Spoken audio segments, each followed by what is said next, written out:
We have this principle we call validating weirdness, which is not as weird as it might sound. A friend of ours who's a psychologist said once, Edgeware is about validating weirdness. And I thought that was an interesting thing to say, and he explained what he meant. But I took it then to one of the groups we were working with, and I said to them, you know, my friend the shrink says that you're all weird and that you're here to validate your weirdness. I thought I'd be teasing them a little bit, but they took it seriously, and since then it's become a bit of a theme in what we do, because it's very often the case that our groups feel this extraordinary sense of camaraderie and fellow feeling and mutual support. And where does this come from? The weird idea is one way of accounting for this.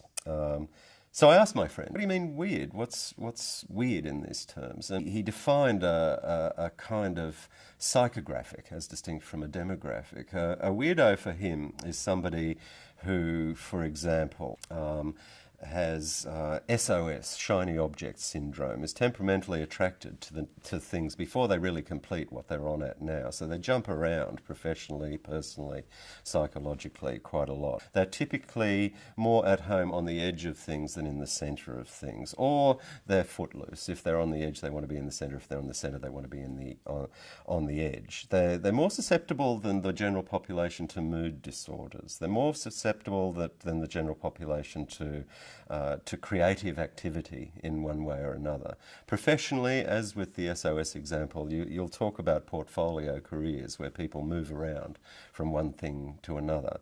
Now, if you grow up and spend most of your life like that, if that's the kind of person you are, then you're in the minority.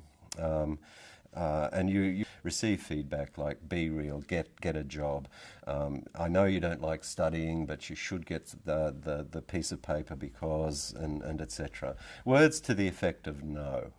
When you're with a group of edgies or other weirdos, then you don't hear that. You hear, that's great. Have you thought about? You could put that together with this. Have you met such and such? Words to the effect of yes. And that's very unusual and it's very heady. And so this enormous sense of validation grows up in the groups, and that's the story, or at least our account of the story of the fellow feeling and the camaraderie that develops with Edgies. Now, if you're a weirdo, there are several career paths that are available to you, and none of them are conventional, and most of them involve creativity, in our view. So those career paths might be creative entrepreneurship, which is our ballpark, creative business, building a business from the ground up. This is not buying a franchise, this is creating a new business. Creative arts, so artistic activity where you generate value and novelty in artworks.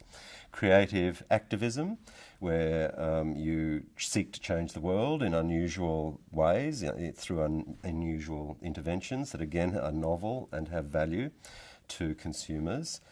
Creative science, where you invent, you put together elements to create something that is of value to others. Or criminality, which is, after all, only transgressive capitalism. Criminality is only, a weed is a plant that's in the wrong place. So none of those career paths are mutually exclusive, of course. Very often a weirdo will skip and change in amongst all of those, including the criminal option.